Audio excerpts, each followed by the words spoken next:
ምንድነው ልስሙ? ስመጣ የሆነ ነገር አይቻለሁ ትሰጪኛለሽ። ምንድነው? ታክሲ ውስጥ የሆነች ቆንጆዬ ልጅ አግኝቼ ሳጫውት ነበር። ማናት? እንዲ አትናደጂ እንጂ ኧረ ሕፃን ናት። ናት እንዴ? እና ብታያት አንቺ ነው ትመስለው። ስታምር ቁንጮ ብርቱካን ነው የሚመስለው። ይኸውልሽ እማዬ ነግሬሻለሁ። ድጋሚ ደውለሽ ምሩን አንድ ነገር ብትናገሪያት ግን ከኔ ጋር ነው የምትታዩ። እዛች ቤት ድርሽ አለንም። እሺ እኮ ይገባኛልማ፣ ግን እኛንም ለመረዳት ሞክሪ። ይኸውልሽማ ሄሎ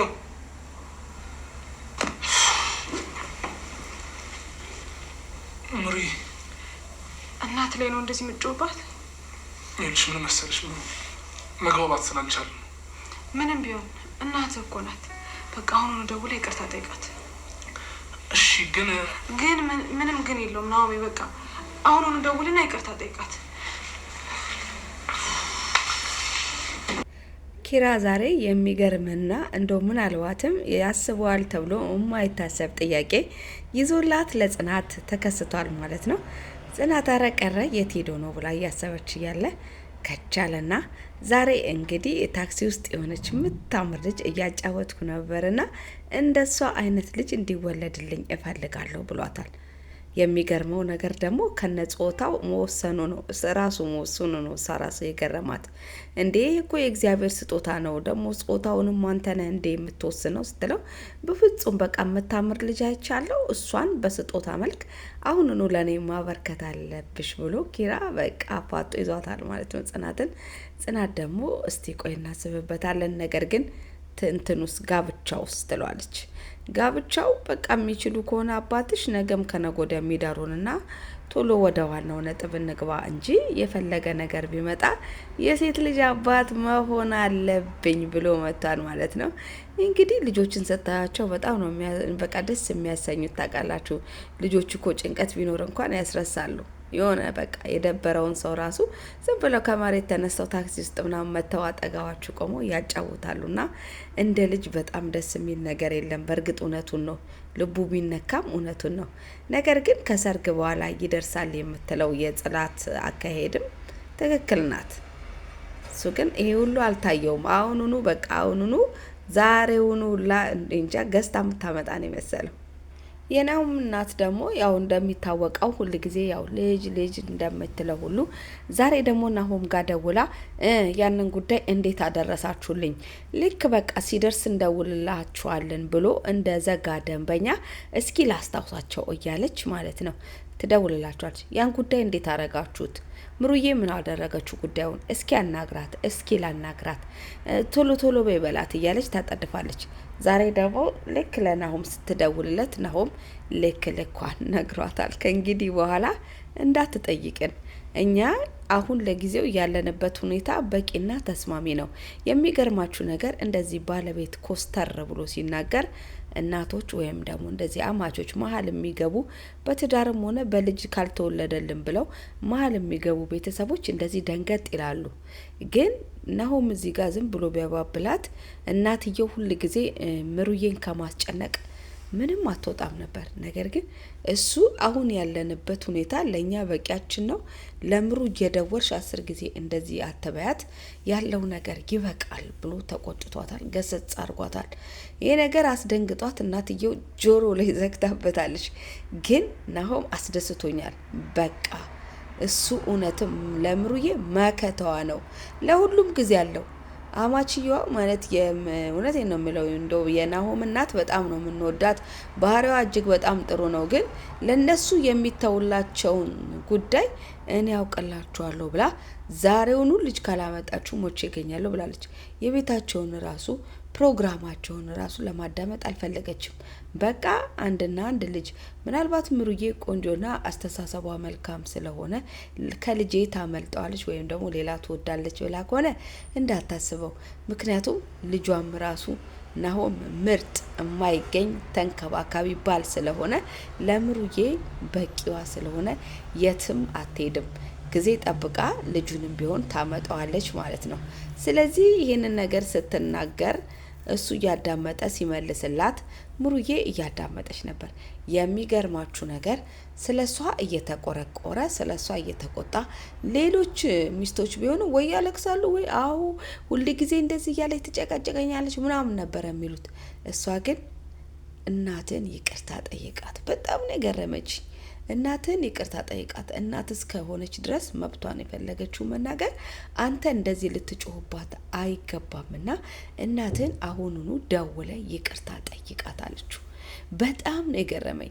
ምናልባት አሁን ናሆም እዚህ ጋር ጭንቀት ውስጥ ስላለው እንጂ ወደፊት ሲያስበው ግን ለሷ እንኳን ተቀርቅሮላት ለናቱ ያላትን ክብር የገለጸችበት ሁኔታ ኢስ አሜዚንግ። ሳይገርመው እንደማይቀር እኔ እርግጠኛ ነኝ። እና በጣም ነው ያደነኳት ያከበርኳት በዚህ ሰዓት ማለት ነው። የበለጠ ተጨናቂዋ በዚህ ነገር እንደውም እሷ ነች። ነገር ግን በቃ ይቅርታ መጠየቅ አለባት፣ እናት እንደ እናትነቷ መከበር አለባት ብላለች።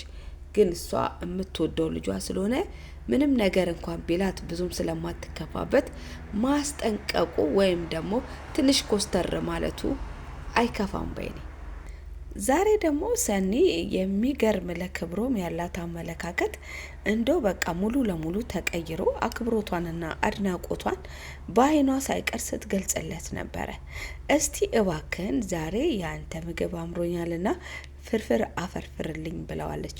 እንኳን እንደዚህ ብላው ቀርቶ እንዲሁ እንኳን እየሰደበችውና ግራ የሚያጋባ ነገር እንኳን እየተናገረችው ገብቶ ያበደ ምግብ ሰርቶ ነው አብልቷት የሚሄደው። ክብሮም በዚህ ችግር የለበትም ሼፍ አይደለ። አሁን ደግሞ በቃ ፍርፍር ካልበላው ትላለች። ኦኬ እሺ ብሎ ሊያፈረፍር ሲገባ ድርቆሽ ካልሆነ አረ እርጥብ እንጀራ ነው ያለው እንዴት ድርቆሽ ሊሆን ይችላል ሲላት እንደምንም ይሁን እንደምንም እኔ ድርቆሽ እንጀራ ነው ያማረኝ ትለዋለች። በተቻለው መጠን ያው እንደ ሼፍነቱ ወደዛም መጠጥ ወደዚህም አድርጎ ብቻ ደረቅረቅ አርጎ እንጀራውን በጣም የፍርፍር ድርቆሽ አይነት ነገር እንዲሆን አድርጎ ሰርቶላት ቆንጆ አድርጎ አሳምሮ ሳሎን ሳህን ደርድሮ ሊያቀርብ ሲዘጋጅ የለችም። የት እንደሄደች አይታወቅም። እንደ አራውን እዚህ ጋር በረንዳው ላይ ቁጭ ብላ ነበረ። ሂዱ ጥሯት አለ ኪራ እንደዋዛ ማለት ነው። በእርግጥም እሷም ደረጃው ላይ ቁጭ ብላ ነበረ። ግን ተመልሰው ሄደው ሲፈልጓት እዛ ቦታ የለችም። በጣም እኮ ግራ ያጋባል። በእውነት ሰኒ አሁን ጤነኛ ነች ትላላችሁ? ብቸኝነት ራሱ አንዳንድ ጊዜ በሽታ ነው መሰለኝ። ከምር የአንዳንድ ጊዜ እኮ ልባችን ውስጥ ያለውን ነገር ከሰው ጋር ስንነጋገረው ይቀላል የሚባለው ነገር ትክክል ነው። ግን እኛ ስላልተናገርነውና በውስጣችን ስለያዝ ነው አሸናፊ የሆነን ይመስለናል፣ ግን ውስጣችንን ይጎዳናል። ሰኒም አሁን ሳታውቀው ብቸኝነቷ በቃ ተቆጣጥሯታል ማለት ይቻላል። እና ሁሉ ጊዜ ብቻዋን እንድትሆን ነው የሚያስገድዳት። ዛሬ ራሱ ያዘዘችውን ፍርፍር እንኳን ሳትበላው ወደ ቤት ሂጂ ምን ይሰራልሻል? ኪራም ቢሆን ንግግሩ ልክ አይደለም። ክብሮምም እንደዛው አላት። ልቧ ተነስታ ነካችሁ፣ ወደ ቤቷ ሄደች። የሚገርመው ግን እንደዛ አድርጎ ያዘጋጀላትን ምግብ በያያጣምና ተሰብስበው ምሳቸውን ጽድት አድርገው ከበሉ በኋላ ተመስገን ጌታዬ ብለው አመሰጋግነው እንግዲህ ጽናትም መደወሏን ቀጥላለች። አላገኘቻትም፣ አታነሳም ስልኩን። እንግዲህ ክብሮም የፈረደበት ክብሮም ሄጄ ማየት አለብኝ አለ። የተወሰነ ሰዓት ጠብቂያት ካልመጣች እኔ ሄጄ ያታለሁ። ለነገሩስ እኛ ዝም ብለን እንጠብቃታለን እንጂ አንድ ነገር ሆና ቢሆንስ አለ። ትክክል ነው ያስተሳሰቡ። ምክንያቱም አሁን እዚህ ጋር ተቀምጣ የነበረች ልጅ ብትፈለግ ከነ ቴሌፎኗ ከነ ድምጿ ስትጠፋ ምን ደረሰባት ይባላል። ግዴታ የሆነ ነገር ሆና ነው እንጂ ራሷ ወደ ቤት መሄድ ፈልጋ ሄዳለች ብሎ አላሰቡም። እና ተከሰታ ቤት ውስጥ ሄደ ማለት ነው። ክብሮም ሲሄድ ሰኒ ቁጭ ብላለች። በጣም ነው የምታሳዝነው። ብቻዋን እያወራች ለምንድን ነው እኔ ብቸኛ የሆንኩት? ብቸኝነትስ ምንድን ነው? ሌሎቹ ደግሞ ቢተውኝ ምን አለበት? እኔ እኮ ውስጤ ብዙ ነገር አለ ትላለች። ሰኒ የውስጧን አውጥታ ለጓደኞቿ መናገር ባለመቻሏ በጣም ተጎድታለች። ፍለፊት የወጣ ታሪክ ወይም ደግሞ ፍለፊት የወጣ ነገር በሙሉ መድኃኒት አግኝቷል እነሱ ቤት። የጽናት ጉዳይ፣ የኪራ ጉዳይ እንዲሁም ደግሞ የእናትየው መሞት ጉዳይም ራሱ ሁሉም ነገር ጋር ስለወጣ እልባት አግኝቷል። ሰኒ ግን በውስጧ የያዘችው ነገር ስላለ እና ስለማትናገር ምንም ማድረግ አልቻሉም። ሁሉ ጊዜ ከቀን ቀን የሰኒዬ ጸባይ እየተቀየረ መጣ። ምን ሆናብን ነው ከማለት ውጪ ምንም ማለት አልቻሉም። ምክንያቱም ምንም አትናገርም። ሲሻት ስቃ ሲሻት ደግሞ የሆነ ነገር ተናግራ ወደ ቤቷ ነው የምትሄደው፣ አትገልጽላቸውም። ስለዚህ እንግዲህ ምን ይደረጋል፣ በሽታውን ያልተናገረ እንደሚባለው ሁሉ እሷ ምንም አይነት ነገር ሳይገኝላት ይኸው እንግዲህ ቤቷ ነች ያለችው። ክብሮም ግን ዛሬ ጨክኗል። እቤቷ ሄዷል። ምን ሆነሽ ነው ሲላት፣ አይ ምንም። ዛሬ አልቅሰሻል እንዴ ሲላት፣ ፊልም አይቼ ትንሽ አልቅሼ ነበር አለች። በፍጹም ዛሬ እንዳትደብቅኝ፣ እኔና አንቺ የምናወራው ነገር ስላለ ነይ ብሎ ሲሪየስ ሆኖ ወደ ቤት ገብቷል ማለት ነው።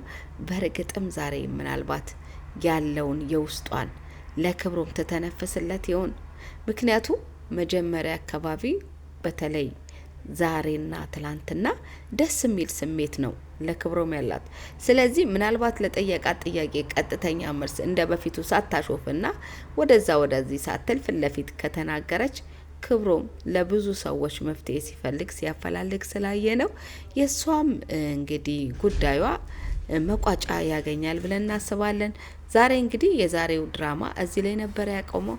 በነገው ፕሮግራም ደግሞ በሌላና አሪፍ በሆነ ፕሮግራማቸው እስከምንገናኝ ድረስ የጽናት ዩቲዩብ ድራማ ተከታታዮች ሁሉ እጅግ አርጌ አመሰግናለሁ። ላይክ፣ ሼር፣ ሰብስክራይብ እያረጋችሁ አብረን እንዘልቅ።